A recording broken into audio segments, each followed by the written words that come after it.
The mahogany-paneled office of Blackwell and Associates seemed to absorb sound like a sponge. 12 people sat in varying states of grief, or in some cases, barely concealed anticipation, as rain lashed against the tall windows overlooking Manhattan's financial district. I was among them, still numb from the funeral 3 days prior. My uncle Harrison Reed had been many things: brilliant entrepreneur, difficult father, unpredictable friend. What no one expected was for him to die so suddenly at 62, his empire of tech investments and real estate holdings now orphaned like the collection of prized antiques in his penthouse.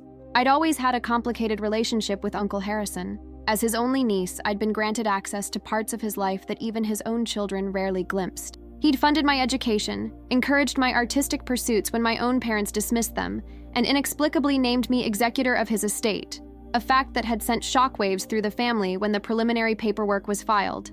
"Let's begin," said Mr. Whitman, the family attorney, whose silver hair and perpetually furrowed brow had been fixtures at every Reed family crisis for 30 years. The room fell silent as he adjusted his reading glasses and opened an elegant leather portfolio. My cousin Blake, Harrison's eldest son, sat directly across from me, his usually perfect appearance showing signs of strain. His Italian suit was impeccably cut, but couldn't quite hide the tension in his shoulders. The dark circles under his eyes suggested either genuine grief or several nights of strategic planning. With Blake, one could never be certain. "Before I proceed with the formal reading, Mr. Whitman said, his voice carrying the gravity of a man who had delivered both fortunes and devastation in equal measure throughout his career. Mr. Reed left specific instructions about the order and manner in which his will should be presented." Blake shifted in his seat, his knee bumping the antique coffee table between us. Our eyes met briefly before he looked away, a smile playing at the corner of his mouth. Then, leaning toward his wife Vanessa, he whispered words that weren't meant for my ears, but in the hushed room, traveled clearly to me. "It's finally mine." Mr. Whitman placed a small digital recorder on the table and pressed play. The room stilled as Uncle Harrison's voice filled the space, that distinctive baritone that had commanded boardrooms and family dinners with equal authority. Even in death, he dominated the room. "If you're listening to this, I'm dead." A dry chuckle followed. "Always wanted to say that. Dramatic, isn't it? But then, the Reeds have always had a flair for the theatrical." Blake's posture stiffened, his knuckles whitening as he gripped the armrests of his chair. His wife Vanessa placed a manicured hand over his, her diamond bracelet catching the light. "I've spent my life building something from nothing," Harrison's recording continued. "Some of you respected that. Others have been waiting for me to die so you can spend what I've earned." My Aunt Sophia, Harrison's sister, dabbed at her eyes with an embroidered handkerchief. Her third husband, 20 years her junior, stared stonily ahead. "My attorney, Mr. Whitman, has a complete breakdown of my assets and their distribution. But before we get to who gets what, I want to explain why." A pause on the recording, the sound of ice clinking in a glass. I could almost see him, sitting in his study with that perpetual tumbler of whiskey, planning this moment. "I've watched all of you, for years. Some openly, some through other means. I know who visited me only when they needed money. I know who genuinely cared. I know who tried to manipulate my business decisions, who attempted to turn my partners against me. And I know who betrayed me most intimately." The air in the room seemed to thicken. My younger cousin Emma glanced nervously at her brother Blake, then at her phone. Uncle Harrison's second wife Miranda sat perfectly still, her face a mask of practiced neutrality. For those wondering about Reed Technologies and my controlling interest in the company, Harrison's voice took on an edge of amusement.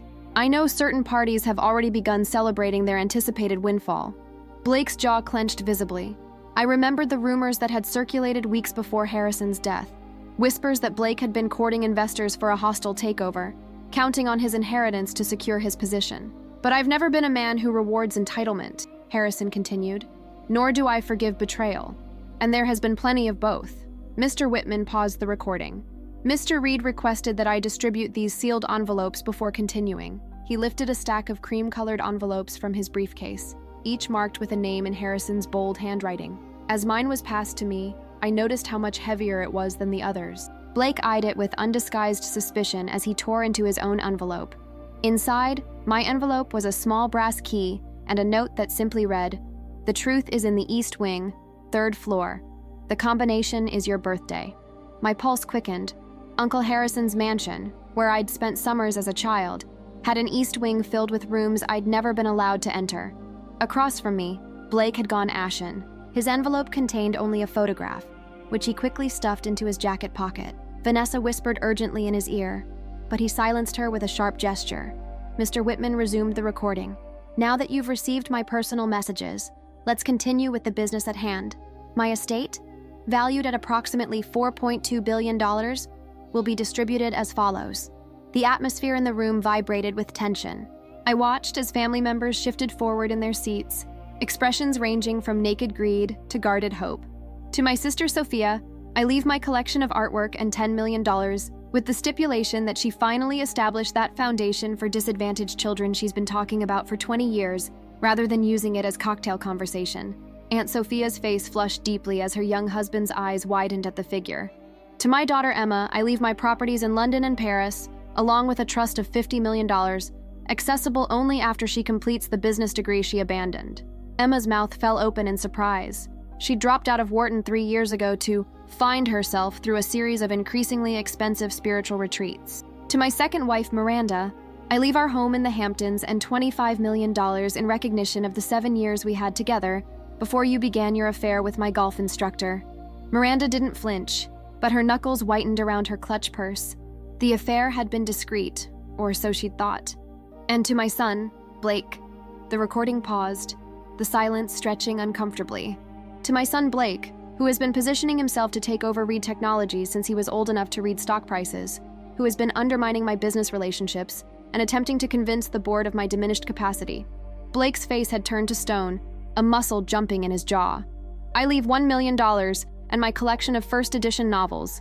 Perhaps reading about fictional betrayals will help you reflect on your own. A strangled sound escaped Blake's throat. Vanessa's expression hardened into something ugly. As for Reed Technologies and the bulk of my estate, Harrison's voice continued with a hint of satisfaction. I've made arrangements that I believe best secure the future of what I've built. Blake stood abruptly, his chair scraping against the hardwood floor. This is bullshit. He was mentally unstable in his final months. Everyone saw it. We can contest this. Mr. Reed, Whitman interjected with practiced calm. Please take your seat. The recording is not finished, and I must remind you that your father underwent a comprehensive psychological evaluation just 2 weeks before his death. The results, which I have on file, confirm he was of completely sound mind. Blake sank back into his chair, his breathing rapid and shallow. The photograph from his envelope had slipped partially from his pocket. I caught a glimpse of what looked like surveillance footage, a timestamp visible in the corner. Reed Technologies, Harrison's voice resumed. Along with my majority shareholding and voting rights, I leave to my niece. Every head in the room swiveled toward me. I felt the blood drain from my face as the recording continued. She has demonstrated not only loyalty, but the creative vision and ethical compass the company needs. Unlike others in this room, she never saw me as a means to an end or an obstacle to be removed. Blake's eyes bored into me with undisguised hatred. Vanessa whispered something that made him shake his head sharply. Additionally, the recording continued, I have transferred $2 billion to the Reed Foundation, which will be under her control, with the mission of funding arts education and technological innovation in underserved communities. The room erupted in murmurs. Emma was openly weeping now. Whether from shock or disappointment wasn't clear. Miranda stared at me with new calculation in her eyes. But before anyone considers contesting this will or pressuring my niece to sell her shares, Harrison's voice hardened. You should know that I've left certain safeguards in place. Mr. Whitman has in his possession documentation of various indiscretions committed by members of this family, financial misconduct, extramarital affairs, secret addictions, and in one case, something approaching treason. The silence was absolute. I looked around the room, watching as faces registered shock, fear, and in some cases, resignation. Should my wishes be challenged in any way, these files will be released to the appropriate authorities and, where legally permissible, to the press. Mr. Whitman calmly removed a thick folder with red tabs from his briefcase and placed it on the table next to the recorder. The message couldn't have been clearer. One final note, Harrison added, his voice suddenly gentler. To my niece, check the safe in my study. The combination is still your birthday. What you find there will explain everything, including why I've chosen you. Trust no one until you've seen what's inside.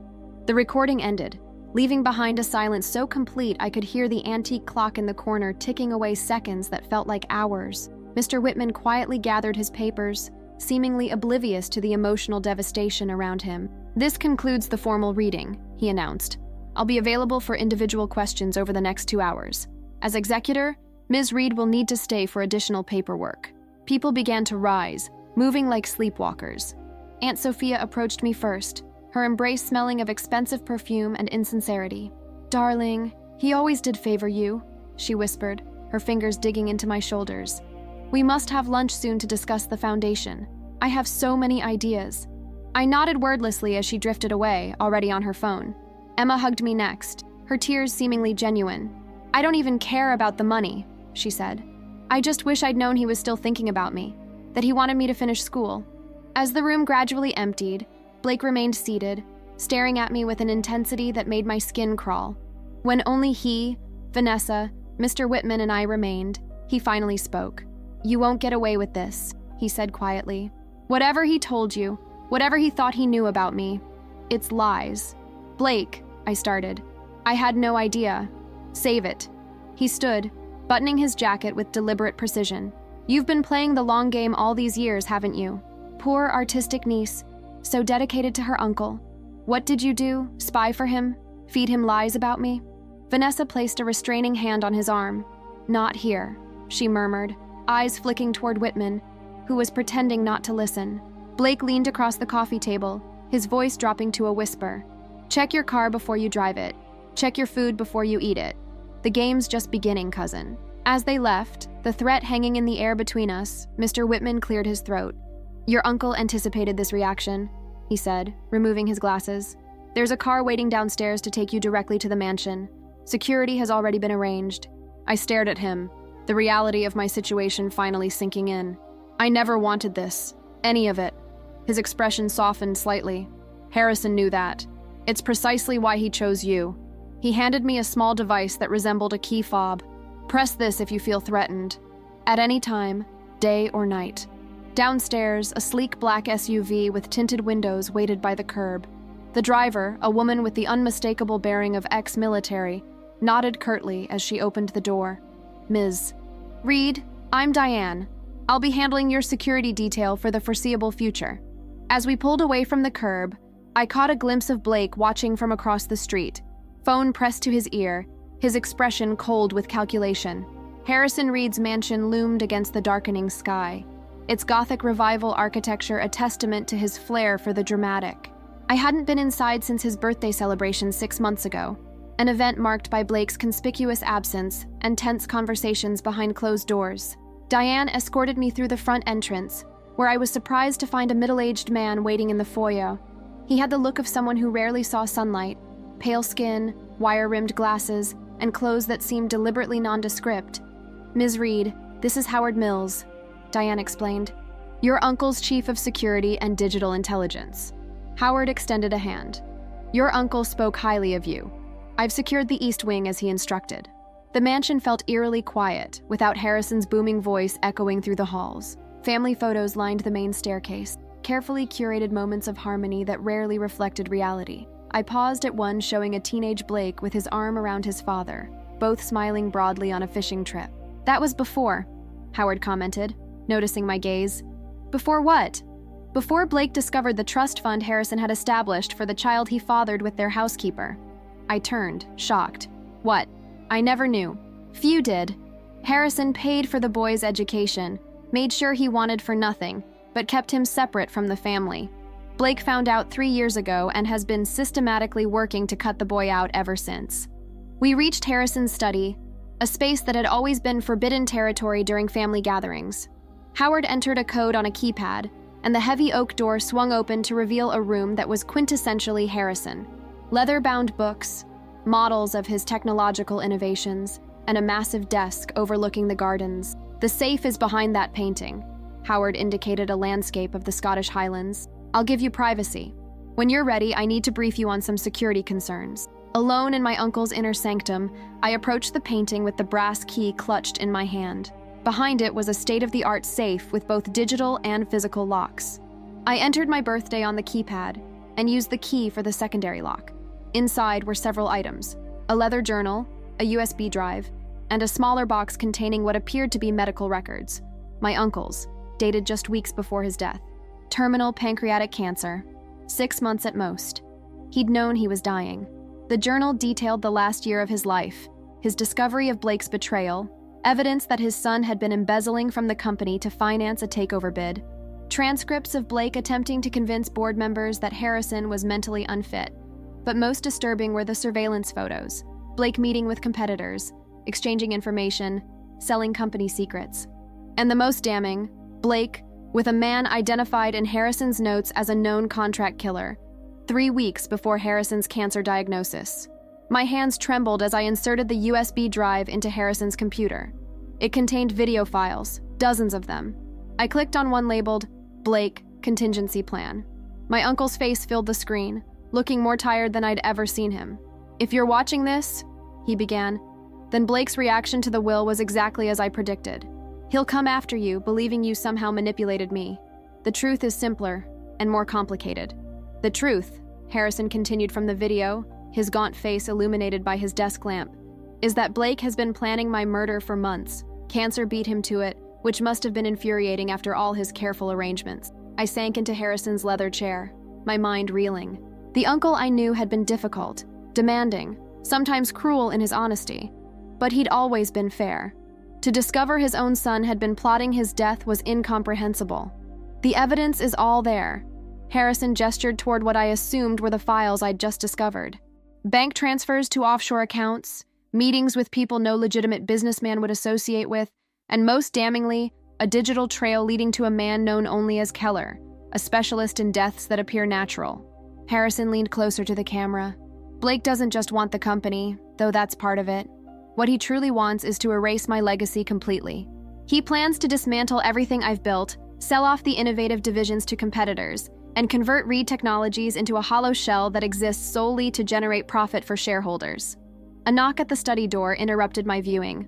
Howard entered, his expression grave. "Ms. Reed, we have a situation. Blake has called an emergency board meeting for tomorrow morning. He's claiming to have evidence that Harrison was coerced into changing his will while mentally incapacitated." "That's ridiculous," I said. "Mr. Whitman said there was a psychological evaluation." "Yes, but Blake is suggesting that you and Whitman conspired to falsify those results." Howard adjusted his glasses. "Several board members have already expressed concern. Blake has been cultivating relationships with them for years." I thought of the USB drive, the evidence of Blake's betrayal. "We need to show them these files." Howard shook his head. "Not yet. There's something you need to understand about your cousin. He's always been 10 steps ahead, planning for contingencies. If we reveal what we know prematurely, he'll have a counter-narrative ready. So what do we do? Continue watching. Your uncle left specific instructions." Howard moved toward the door. "Also, a woman named Claire Nichols has been calling repeatedly. Says she's an old friend of your uncle's and needs to speak with you urgently." The name meant nothing to me. Did my uncle mention her in his files? Not that I've found, but the call came through on a private line very few people have access to. After Howard left, I returned to the video. Harrison's expression had changed, becoming almost gentle. "I chose you for many reasons," he continued. "Your integrity, your creativity, your ability to see the human element in technology, but mostly because you're the only one who understands that what we build should serve people, not exploit them." He picked up what looked like a business card. "There's a woman named Claire Nichols. She has information about a project I've kept separate from Reed Technologies, something that could change everything. Blake doesn't know about it. No one does except Claire and her team." My heart raced as Harrison held the card closer to the camera. The same Claire who had been calling. "Find her. She'll guide you through the next steps. And remember, Blake will use every weapon at his disposal. Emotional manipulation, legal threats, perhaps even physical intimidation. Trust your instincts. They've never failed you before." The video ended, leaving me staring at my reflection in the darkened screen. A woman suddenly thrust into a corporate war she never wanted to fight. The east wing of the mansion felt like a different world, quieter, dust covers still on the furniture, the air stale with disuse. I followed the corridor to the 3rd floor as Harrison's note had instructed, Diane trailing several paces behind me, her vigilance a constant reminder of my new reality. "Ms. Reed," she said quietly as we reached the landing, "I've done a preliminary check of this floor. It's secure, but I recommend you don't spend too much time here. The board meeting is in 14 hours, and you'll need to prepare." The third floor contained a series of locked rooms. I tried my key in each door until I found one that opened. A bedroom that had clearly belonged to a teenager many years ago. Sports trophies lined a shelf, and faded posters of bands from the early 2000s still clung to the walls. On the desk sat a framed photograph of a young boy with Harrison. Not Blake or any child I recognized, but there was something familiar in his smile. "The housekeeper's son," I murmured, remembering Howard's revelation. A large filing cabinet stood in the corner, its metal surface gleaming as if recently cleaned. My key fit its lock as well. Inside were folders meticulously labeled with dates spanning 20 years, financial records, school reports, medical documents, all for someone named Thomas Fletcher. The most recent folder contained university transcripts from MIT, a deed to an apartment in Cambridge, and a letter from Harrison dated just a month before his death. "Thomas, I hope this letter finds you well. Your latest research paper on quantum encryption was brilliant, though I expect nothing less from you. The situation with the family is deteriorating as expected. Blake has accelerated his plans, unaware that I know everything. When the time comes, Claire will contact you. Trust her as I have. You've always understood that what we build carries responsibility. The Oracle project must never fall into the wrong hands. You and my niece are the only ones I trust to guide it properly. With pride and affection, Harrison, Oracle." The name meant nothing to me, but the letter confirmed that Harrison had been preparing for this moment long before his death. And somehow, this Thomas Fletcher, the secret son, was integral to his plans. My phone buzzed with a text from an unknown number. "Harrison's protege? Need to meet. Urgent. The Oracle won't wait. Claire N." As I contemplated responding, another text arrived. "Cafe Argento, 1 hour. Come alone." "Not happening," Diane said firmly when I showed her the message. "We go together or we arrange a meeting here." "Harrison trusted her," I argued. "Harrison is dead," Diane countered bluntly. "And Blake has resources. This could be a trap." We compromised. Diane would accompany me to the cafe but remain at a separate table, watching. Howard would run background checks on Claire Nichols in the meantime and monitor security cameras in the area. Cafe Argento was a small establishment in a quiet corner of the city, the kind of place that attracted students and writers rather than business people. I spotted her immediately. Mid-30s, copper hair pulled back in a severe ponytail, intense focus on her laptop screen. She looked up as I approached, her green eyes assessing me with unnerving directness. "You have his expression when you're thinking," she said by way of greeting. "That same little furrow between the eyebrows." I slid into the seat across from her. "You knew my uncle well?" "I worked with him for 8 years on projects too sensitive for Reed Technologies proper." She closed her laptop. "He spoke of you often, his artistic niece with the engineer's mind." "What's Oracle?" I asked, keeping my voice low. Her eyes widened slightly. "He left you the key to the East Wing then. Good, we don't have much time. Blake's people have been monitoring my movements since the funeral." "Blake's people? You make it sound like he has an army." "In a way, he does. Corporate espionage specialists, private security contractors, hackers for hire. He's been building his network for years, preparing for Harrison's death." She leaned forward. "Oracle is an artificial intelligence system unlike anything currently available. It can predict market shifts, identify patterns in global events, even anticipate human behavior with frightening accuracy. That sounds dangerous? It is. In the right hands, it could revolutionize everything from climate science to conflict resolution. In Blake's hands?" She let the implication hang. "Why would Harrison create something so potentially destructive? He didn't intend to. Oracle was designed as a tool for humanitarian crisis response. But as it evolved, its capabilities expanded beyond anyone's expectations." She slid a small device across the table, a portable drive disguised as a lipstick tube. "This contains the access protocols and Harrison's full briefing. He recorded it the day before he died." As I reached for it, Claire suddenly stiffened, her gaze fixed on something over my shoulder. "We've been made. Blake's security chief just walked in."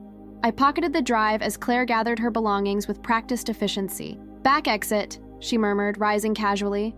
"Don't look back. Don't run." Across the cafe, Diane had already noticed the disruption, her hand moving subtly toward her jacket. I caught her eye and gave a small shake of my head. The last thing we needed was a confrontation.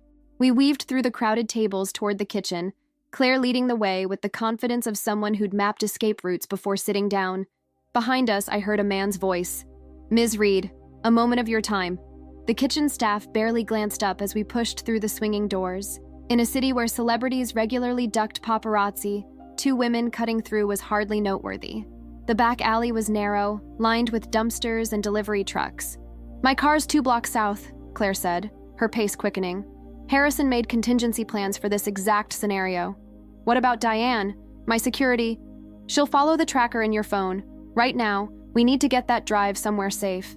We rounded a corner and nearly collided with a broad-shouldered man in an expensive suit, Blake's head of security, Marcus Denton, former military intelligence and notorious for his unorthodox methods. "Ladies," he said pleasantly, as if encountering us at a cocktail party rather than an alley. "Mr. Reed is concerned about his cousin's welfare. He's requested a family meeting." "I have nothing to say to Blake," I replied, trying to control the tremor in my voice. Marcus's smile didn't reach his eyes. "I'm afraid I must insist. Family matters should remain private, don't you think?" Claire stepped slightly in front of me. "The board meeting is tomorrow, Mr. Denton. Any family discussions can wait until then." His expression hardened. "Ms. Nichols, still loyal to a dead man? How disappointing." His hand moved toward his jacket. The sound of a car engine revving broke the tension. Diane appeared at the alley entrance in our SUV, the vehicle surging forward with deliberate menace. Marcus stepped back, his training evidently including when to make a tactical retreat. "This isn't over," he called as we rushed toward the vehicle. "Blake only wants what's rightfully his." Once safely inside the SUV, Claire expelled a shaky breath. "That was closer than I'd like. Marcus is dangerous. Ex-special forces with a reputation for solving problems permanently." Diane navigated through side streets, taking a circuitous route back toward the mansion. He was carrying under his left arm, and he had a backup piece on his ankle. "Jesus," I whispered. "Would he actually have—" "Yes," Claire interrupted. "Blake is desperate. The board meeting is his first play, but he has others." The reading of the will accelerated his timeline. My phone buzzed with a text from Emma. "We need to talk. Blake is saying terrible things about you. I don't know what to believe." Another message followed immediately. "He's been acting strange ever since Dad got sick. Scary strange. Be careful." Claire peered over at my screen. Emma might be useful. She's always been caught between loyalty to Blake and fear of him. "She's my cousin," I objected, "not a chess piece."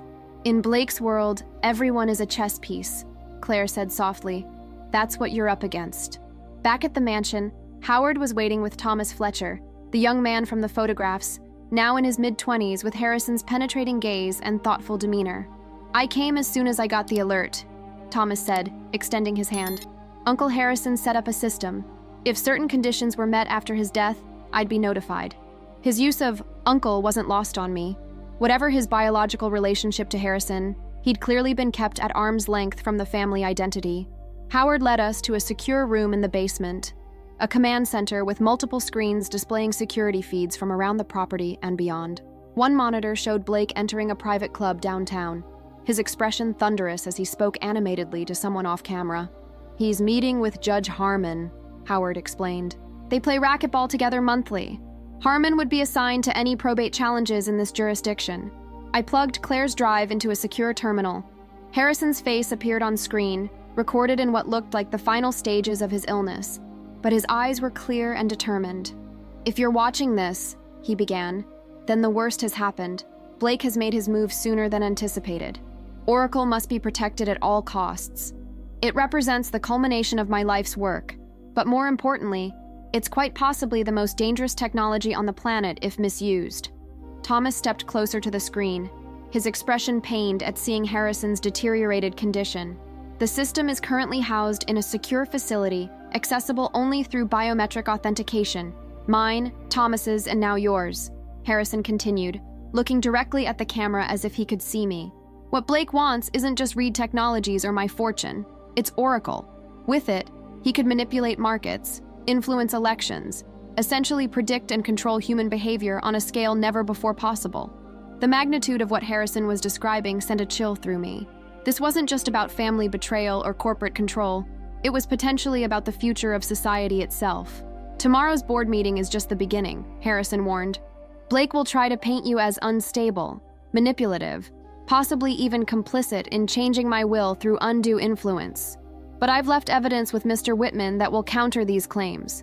Evidence that must be deployed strategically." As the video continued, outlining Harrison's counter-strategy in meticulous detail.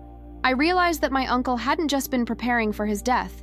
He'd been orchestrating events from beyond the grave, positioning pieces on a chessboard I was only beginning to understand. Dawn broke over the city as we finalized our preparations for the board meeting. I'd managed perhaps 2 hours of restless sleep, my dreams haunted by Harrison's warnings and Blake's threats. Thomas had spent the night analyzing Oracle's systems, ensuring Blake hadn't already found a back door. "Your uncle was brilliant," Thomas explained as we shared coffee in the kitchen. "Oracle's core algorithms are revolutionary. It doesn't just analyze existing data, it generates probability matrices for future events with astonishing accuracy. And Blake wants to weaponize it," I said, the weight of responsibility settling more heavily on my shoulders. Thomas nodded grimly. "For predictive stock trading alone, it would be worth billions. For influencing political outcomes or manipulating global markets, trillions," Claire finished, entering with a tablet displaying the latest news. "And Blake's been busy overnight. 3 financial blogs are running stories about concerning leadership changes at Reed Technologies. They're citing anonymous sources claiming Harrison was manipulated in his final days." Mr. Whitman arrived precisely at 7 a.m., impeccably dressed and carrying a leather portfolio that seemed permanently affixed to his person. "The board members have been calling all morning," he reported. "Blake has been quite effective in sowing doubt." "What's our play?" I asked, feeling woefully unprepared to counter my cousin's machination. "Transparency," Whitman said simply. "We present the psychological evaluation, Harrison's video testimony regarding his wishes, and selected evidence of Blake's attempts to undermine the company." "Selected?" I questioned. "We hold back the most damning evidence. The murder plot, the corporate espionage. Those are our nuclear option, to be deployed only if absolutely necessary." Howard joined us, his expression grave. "Blake's not coming alone. He's bringing lawyers from Hadley and Smith, specialists in contested wills and corporate takeovers." "Let him," Whitman said with quiet confidence. "The legal documents are airtight, but this isn't ultimately about legality. It's about perception. The board needs to believe you are Harrison's rightful successor, not just legally, but morally and practically." As we prepared to leave, Emma called again. "Blake's going nuclear," she warned, her voice tense. "He's telling everyone you manipulated Harrison when he was on heavy medication, that you've been planning this for years. He even suggested you and Harrison were—" She trailed off uncomfortably. "Were what?" I pressed, though I could guess what Blake was insinuating. "Involved, romantically. I know it's disgusting and not true, but he's desperate." My stomach turned at the implication. "Are you going to be at the meeting?" "Yes. I don't agree with what Blake's doing. Dad made his choices, and we should respect them." She paused. "There's something else. Blake's been meeting with people, dangerous people. I overheard him on the phone arranging something for after the meeting, regardless of the outcome. Be careful." Reed Technologies headquarters occupied the top 15 floors of a gleaming downtown skyscraper. As our convoy approached, I could see news vans parked outside. Somehow, word of the succession battle had leaked to the media. "Blake's doing," Claire muttered as we pulled into the private underground garage. "He wants this public, wants to pressure the board with potential scandal." The executive elevator carried us directly to the boardroom floor. Through glass walls, I could see the board members already assembled. 12 men and women representing some of the most powerful financial and technological interests in the country. Blake sat at the far end of the table, flanked by 3 attorneys and Vanessa, who was whispering intently in his ear. Our eyes met through the glass. The hatred in his gaze was palpable, but beneath it, I glimpsed something else: fear. For all his planning, Blake hadn't anticipated Harrison discovering his treachery or making contingency plans of his own. "Remember," Thomas said quietly beside me, "this isn't just about Reed Technologies. It's about Oracle. About ensuring it's used for the right reasons." Mr. Whitman straightened his tie. "Ms. Reed, after you." I took a deep breath and pushed open the boardroom doors, stepping into the arena Harrison had prepared me for. A battlefield where the weapons were words, evidence, and the legacy of a man who'd seen the worst coming and planned accordingly. The boardroom fell silent as we entered. I recognized most of the faces from company events over the years. Patricia Voss, the silver-haired venture capitalist who'd backed Harrison's earliest innovations. James Chen, whose technological expertise had helped shape Reed Technologies' research division. Eliza Drummond, whose family had partnered with the Reeds for 3 generations. Blake Rose, buttoning his suit jacket in a gesture so reminiscent of Harrison that it momentarily took me aback. "Cousin," he said, his voice carrying just the right note of compassionate concern. I'm glad you could join us. We were just discussing the unfortunate circumstances surrounding my father's final decisions. Mr. Whitman placed his portfolio on the table with deliberate precision. Before we proceed, I'd like to clarify that this is not a contest of the will. Mr. Reed's wishes were legally documented and executed while he was of sound mind, as verified by independent medical professionals. One of Blake's attorneys, a hawk-faced woman with calculating eyes, slid a document across the table. We have testimony from Mr. Reed's oncologist indicating he was on high doses of pain medication during the period when these changes were allegedly made. Allegedly? Whitman raised an eyebrow, removing a notarized document from his portfolio. The changes to Harrison Reed's will were made 6 months ago, well before he began any pain management regimen. The document you're referring to pertains to a period 3 weeks before his death, 2 months after the will was finalized. Blake's smile tightened almost imperceptibly. The timing isn't the only issue.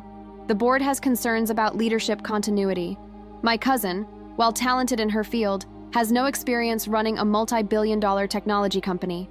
That's actually not accurate, I said, speaking for the first time, my voice steadier than I expected. I've been working directly with the R&D division for 3 years on user experience design for our most advanced systems. Before that, I led the creative team that revolutionized our interface protocols. Patricia Voss nodded slightly. She'd been an advocate for that project, recognizing how my background in both arts and engineering brought a unique perspective. Additionally, I continued, Harrison didn't expect me to lead alone. He established a transition team of Reed Technologies' most experienced executives, supplemented by advisors he trusted implicitly. On cue, Thomas stepped forward. Several board members showed signs of recognition, though kept separate from the Reed family. Thomas Fletcher's brilliance had not gone unnoticed in technological circles. Many of you know my work in quantum computing and predictive algorithms, Thomas said. What you may not know is that I've been Harrison Reed's protege for the past decade, working on projects too sensitive for public disclosure. Blake's expression darkened. Who exactly are you, and what authority do you have in these proceedings? Thomas met his gaze calmly. I'm your half-brother, Blake. Harrison was my father, too. The boardroom erupted in murmurs. Emma gasped audibly, her eyes darting between Blake and Thomas. This is absurd, Blake sputtered. Another manipulation? DNA confirmed, Mr. Whitman interjected, sliding another document onto the table. Harrison acknowledged Thomas privately for years, funding his education and mentoring his career while respecting his mother's wishes for privacy. Blake's attorney leaned in, whispering urgently in his ear. The revelation of a secret son, one with legitimate claim to the Reed legacy, had clearly not been part of their prepared counter-arguments. Even if this is true, Blake rallied, it only further demonstrates my father's pattern of deception and hidden agendas. What else was he concealing from the family and this board? It was the opening I'd been waiting for. Harrison kept certain projects compartmentalized for good reason. Blake, would you like to explain to the board why you met with representatives from our 3 largest competitors in the past year? Or why you transferred proprietary research data to offshore servers? The blood drained from Blake's face. Behind him, Vanessa shifted uncomfortably. I nodded to Claire, who distributed tablets to each board member. These contained documentation of systematic corporate espionage orchestrated by Blake Reed, including time-stamped records of data transfers, recorded conversations with competitors, and financial transactions through shell companies. James Chen, the technology director, was already scrolling through the evidence, his expression growing increasingly troubled. These algorithms, they're from Project Helix. That's our most classified research, which Blake was planning to sell to the highest bidder once he gained control of the company, I said. Harrison discovered this betrayal months ago, but kept his knowledge hidden while gathering evidence and making alternative arrangements for the company's future. Blake slammed his hand on the table. This is character assassination. Where's your proof that I was involved personally? These could be actions of any employee with access. Claire tapped her tablet, and the boardroom's main screen lit up with security footage showing Blake in his office, transferring files to an external drive while on the phone, his words clearly audible. I'll have complete control within 6 months. Once the old man is out of the picture, we can move forward with the integration. The timestamp showed a date 3 weeks before Harrison's cancer diagnosis. There's more, I said quietly. But I think the board has seen enough to understand why Harrison made the decisions he did. Eliza Drummond, who had remained silent throughout, finally spoke. Blake, these allegations are extremely serious. If even half of this is verified, it constitutes not just breach of fiduciary duty, but potentially criminal actions. Blake's composure cracked entirely. You have no idea what my father was working on. The technologies he was developing could rewrite the rules of global power. I did what was necessary to ensure they didn't fall into the wrong hands. By selling them to competitors? Patricia Voss asked skeptically. By controlling their deployment, Blake shot back. My father was developing systems with no ethical oversight, no controls. Someone had to be the adult in the room. Thomas stepped forward again. You're referring to Oracle. The word hung in the air like a thunderclap. Several board members exchanged glances of confusion, but James Chen and Patricia Voss both showed flickers of recognition. Harrison shared limited information about Oracle with select board members, Thomas explained. It represents the next evolutionary leap in predictive technology. What Blake isn't telling you is that he planned to auction aspects of it to interested parties, including foreign intelligence agencies. The accusation landed like a bomb. In a post-9/11 world, the suggestion of selling sensitive technology to foreign powers was tantamount to treason. Blake's attorneys were now huddled in urgent consultation. The narrative had spun completely out of their control, and Blake himself seemed on the verge of collapse, his carefully constructed facade crumbling under the weight of exposed truth. I think, Mr. Whitman said into the tense silence, that we should proceed to a formal vote on the leadership question, as outlined in the company bylaws. The board's vote was unanimous, with even Blake's closest allies unable to support him in the face of such damning evidence.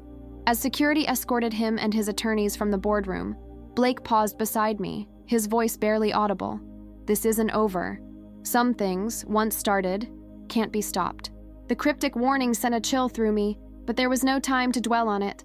The board immediately transitioned to addressing the Oracle situation, with those previously unaware demanding full briefings on this apparently revolutionary technology. Oracle will require its own dedicated oversight committee, I explained, following Harrison's contingency plans. Its capabilities extend far beyond normal predictive algorithms. In the wrong hands, it could destabilize global markets or manipulate public opinion on an unprecedented scale. James Chen leaned forward, his technological expertise making him particularly attuned to the implications. Harrison mentioned theoretical work on predictive systems that operated beyond standard causal models, but I had no idea he'd achieved functional results. It's not just functional, Thomas said. It's transformative. Oracle doesn't just analyze past data to predict future outcomes. It generates probabilistic models of human decision-making that become increasingly accurate over time. Patricia Voss, ever the pragmatist, cut to the chase.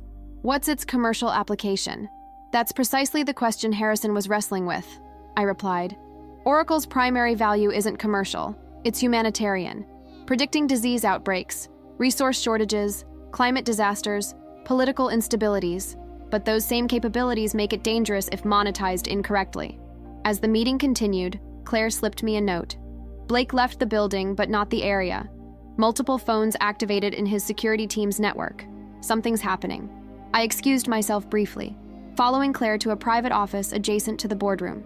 Howard and Diane were already there, monitoring security feeds on laptops. Blake's implementing some kind of contingency plan, Howard explained, showing me a screen displaying movement of known Blake associates converging on several locations: the mansion, Thomas's apartment, and a nondescript building on the outskirts of the city. That's the Oracle facility, Thomas said, having followed us. He's making a play for the system itself. My phone buzzed with a text from Emma. Blake just called me, sounding strange.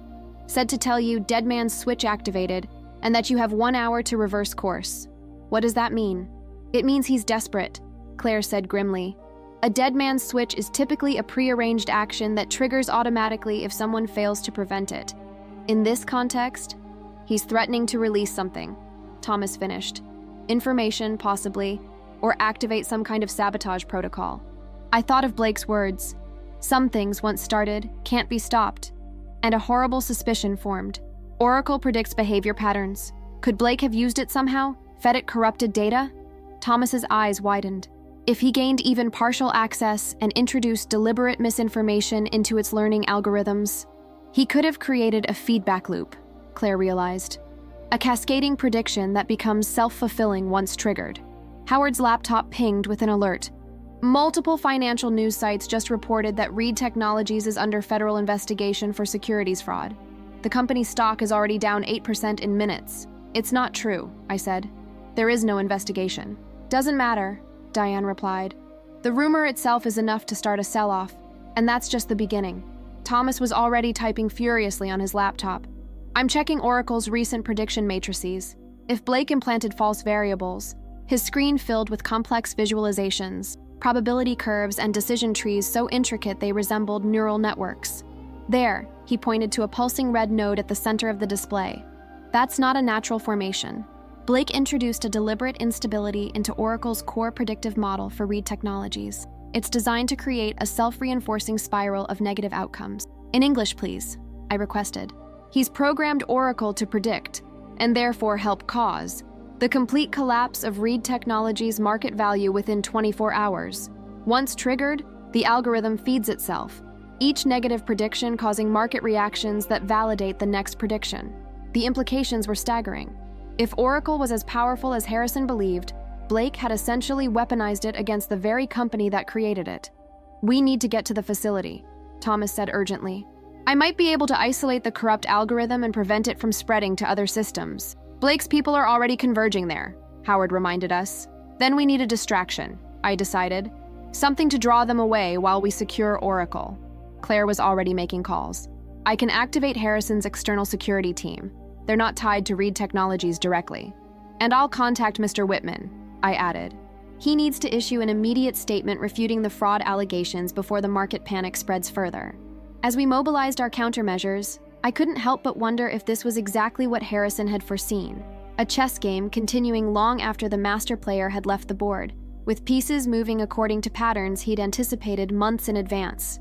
The dead man's switch was Blake's desperate final move, but Harrison had prepared for desperation.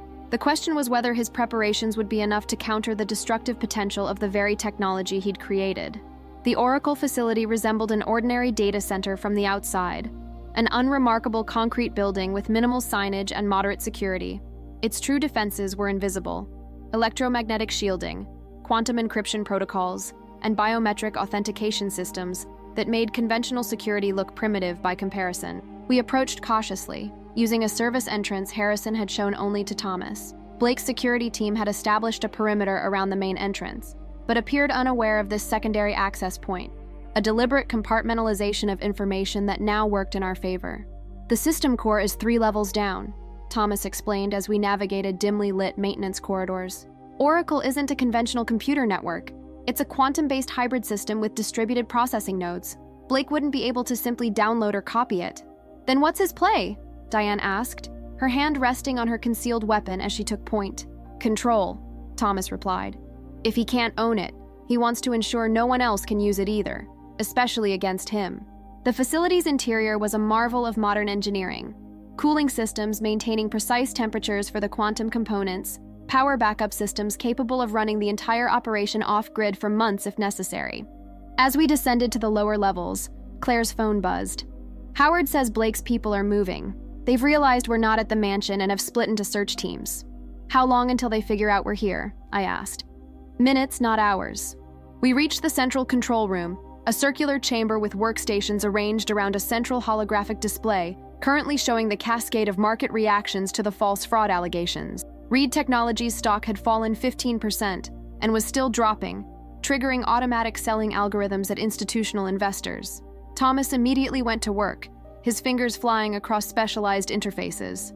The corruption is embedded in the prediction matrix. Blake designed it to look like normal algorithmic evolution, but it's actually a targeted destabilization sequence.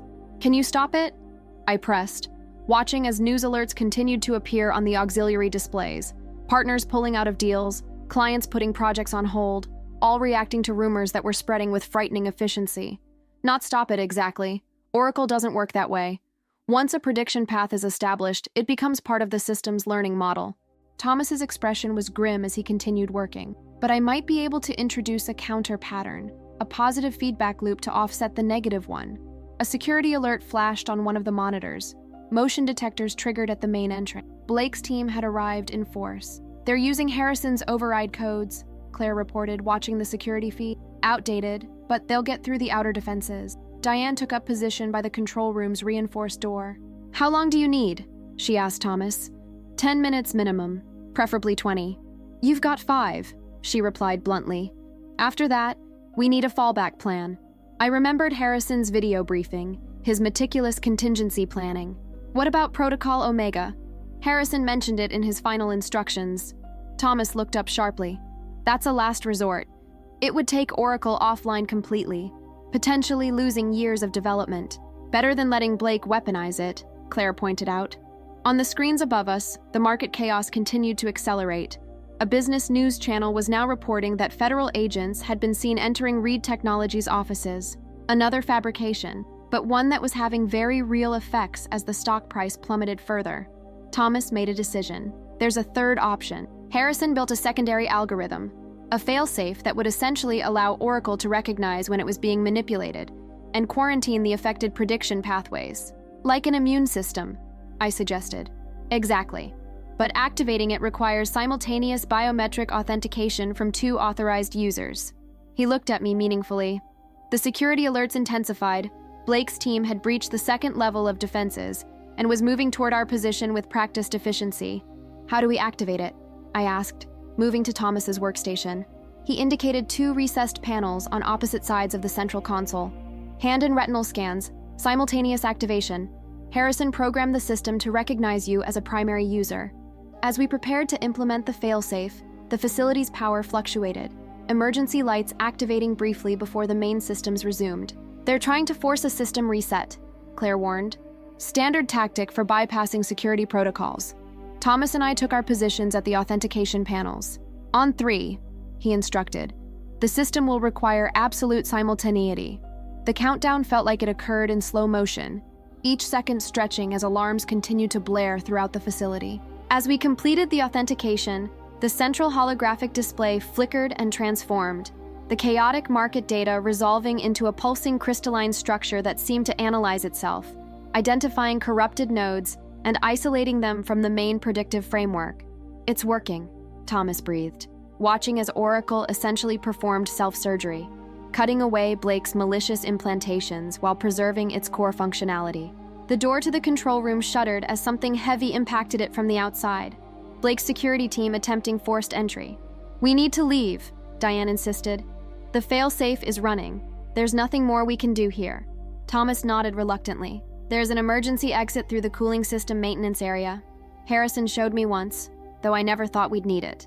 As we made our way through the labyrinthine back corridors of the facility, my phone vibrated with an incoming call. Emma. Blake's lost it completely, she said without preamble, her voice tight with fear. He just stormed into the board meeting with some kind of evidence he claims will destroy the company regardless of what happens with Oracle. He's threatening to release it to the media in 15 minutes unless the board reverses its decision. What kind of evidence? I don't know exactly, but it involves Dad. Something about illegal human testing of early Oracle protocols. He says it's enough to trigger multiple federal investigations and class action lawsuits that would bankrupt Reed Technologies within months. Thomas, who could hear the conversation, shook his head. More manipulation. Harrison would never have conducted unethical testing, but a shadow of doubt crossed Claire's face. The earliest versions of the prediction algorithms, there were rumors about how the baseline human behavior models were established. We emerged from the facility through a service tunnel that connected to an adjacent building's parking structure. Diane's tactical experience guided us through a series of evasive maneuvers to ensure we weren't followed as we made our way back toward Reed Technologies' headquarters. We need to contain this before Blake goes public, I said, making a difficult decision. It's time for the nuclear option. Mr. Whitman was waiting for us in a secure conference room when we arrived.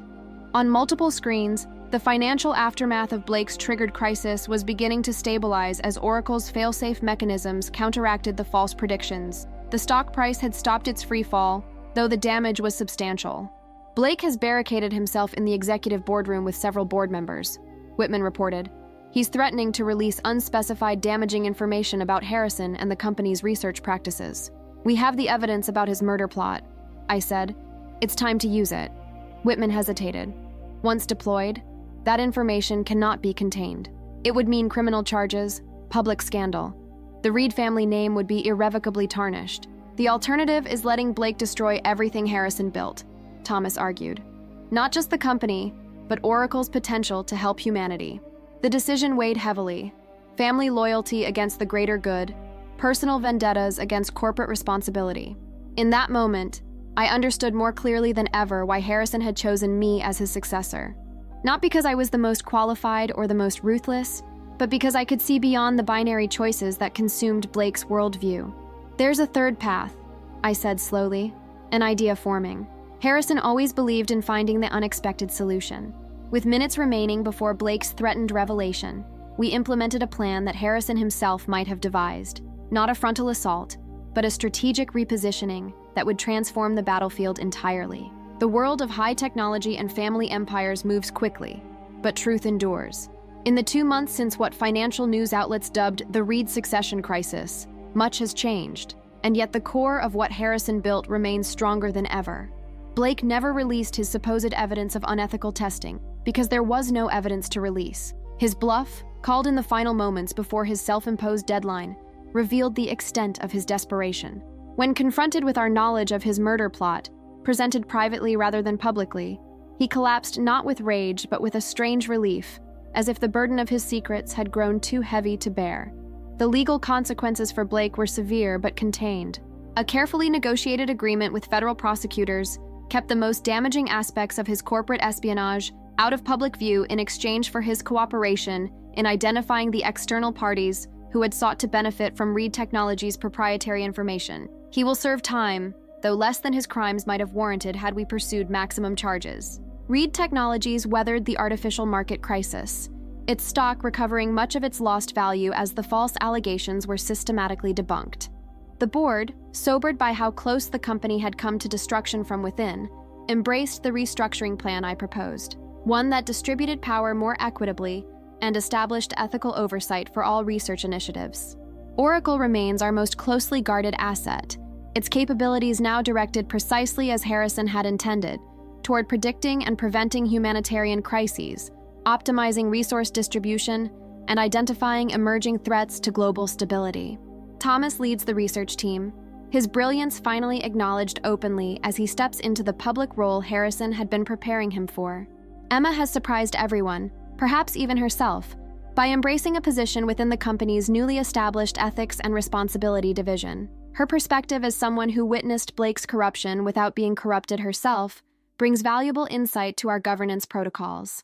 As for me, Harrison's unlikely heir, I find myself growing into the role he envisioned.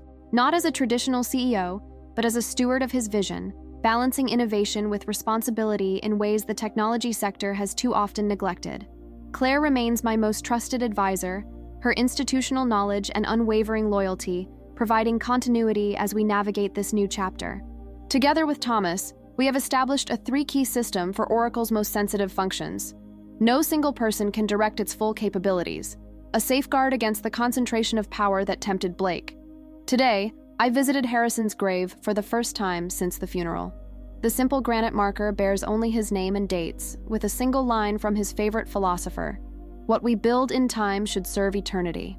Standing there in the autumn sunshine, I finally played the final recording from his study safe, the one marked "After Victory" that I hadn't been ready to hear until now.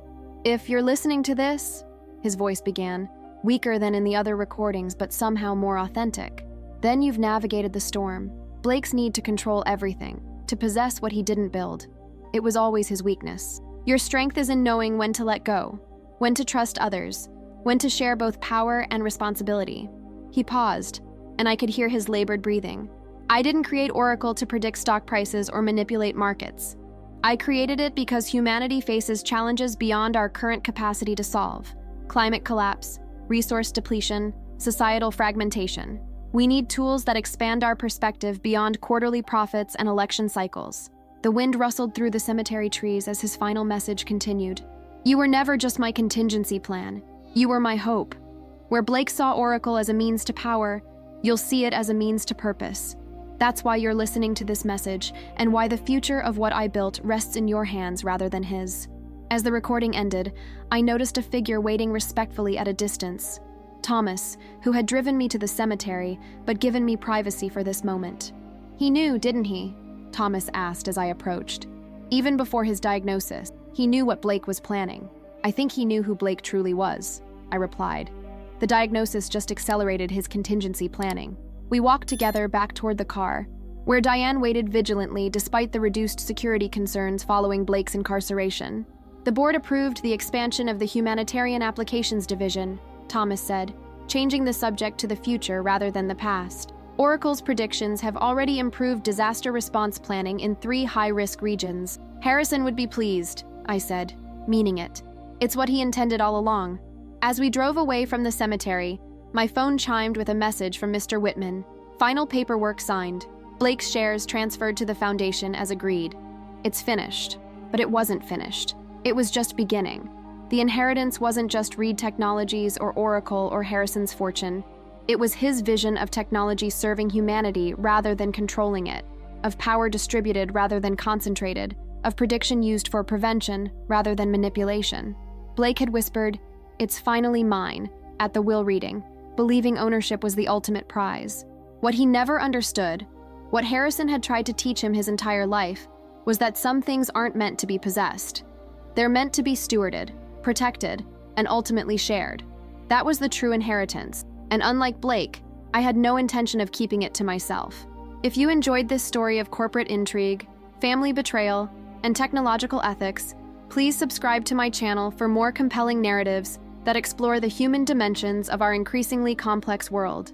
In my next video, we'll delve into another tale of moral ambiguity and difficult choices in unexpected circumstances. Until then, remember that the most important inheritance isn't what we possess, but what we choose to do with it.